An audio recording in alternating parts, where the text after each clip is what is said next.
Olá, seja bem-vindo e que Deus te abençoe. É uma alegria compartilhar a palavra contigo. E hoje nós estamos em Isaías, capítulo de número 32. Abra tua Bíblia, porque a minha já está aberta.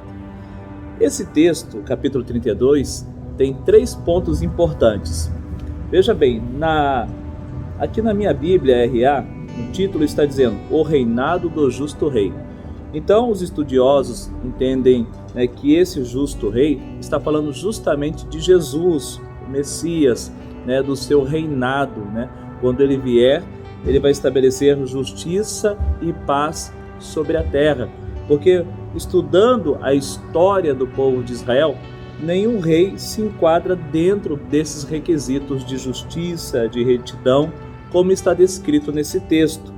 Então, amados, veja bem que eu acho interessante, se você ler do versículo 1 até o versículo de número 8, vai anotando aí, porque fala desse governo, dessa retidão e dessa justiça, mas também está falando aqui que o louco, no versículo 5, o louco nunca mais se chamará nobre e do fraudulento jamais se dirá que é magnânimo, ou seja, quem pratica a iniquidade, e às vezes tenta passar por bonzinho ou tenta manter uma aparência, vai vir para a luz e não vai ter mais como esconder a sua loucura, não terá mais como esconder o seu pecado, não terá mais como esconder a falsidade, porque tudo virá para a luz. Então, quando tudo vier para a luz, aí o versículo de número 8, mas o nobre projeta coisas nobres e da sua nobreza perseverará. Então, aqueles que andam na justiça, que praticam os atos de bondade, que quando fala de nobreza, fala justamente isso, de um padrão superior. Isso vai vir para a luz, será manifestado. Então, amados, esse versículo 8 me chama a atenção. Mas o nobre projeta coisas nobres.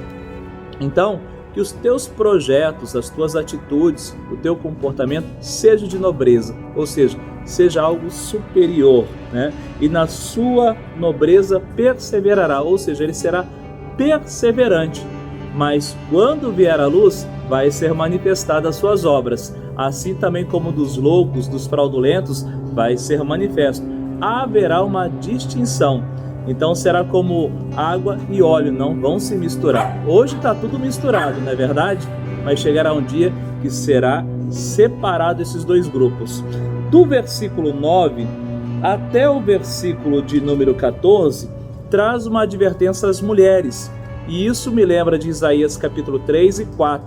Os estudiosos não conseguem, datar se isso aqui aconteceu, como será, a respeito dessa advertência para as mulheres.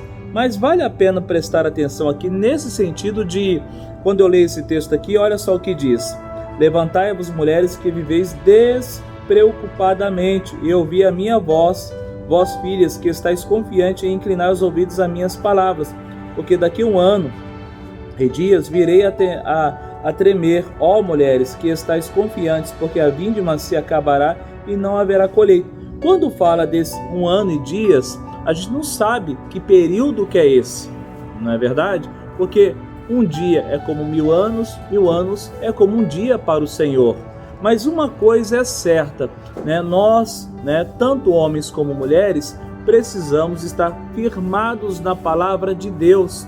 Precisa ser o centro da nossa vida. Não podemos andar despreocupadamente.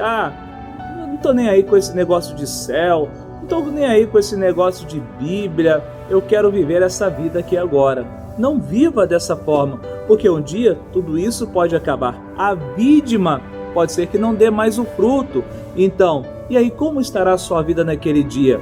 Não tem como você viver uma vida ignorando a presença de Deus. Não tem como você viver uma vida, trazendo no seu coração, Deus não existe, eu não quero saber, não quero ouvir ninguém falando de Deus para mim. Não, que você ande por esta terra, que todos os seus dias sejam para glorificar e exaltar o nome do Senhor.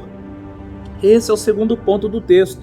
E o terceiro ponto começa no versículo de número 15, que diz assim, ó: até que se derrame sobre nós o Espírito lá do alto, então o deserto se tornará em pomar, e o pomar será tido por bosque.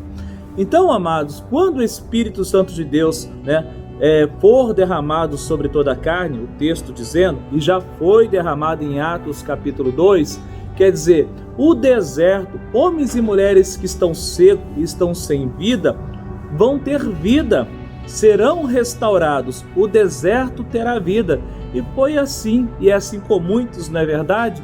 Viviam uma vida destruída, viviam uma vida em completo deserto, mas quando o Senhor Jesus, quando o Espírito Santo veio, trouxe vida, trouxe esperança, glória a Deus. Então isso está falando que o deserto será transformado num pomar, e o pomar está cheio de frutos, tem vida, tem esperança. E o texto termina dizendo, versículo 20, bem-aventurado vós, os que semeais junto a todas as águas, e dais liberdade ao pé do boi e do jumento.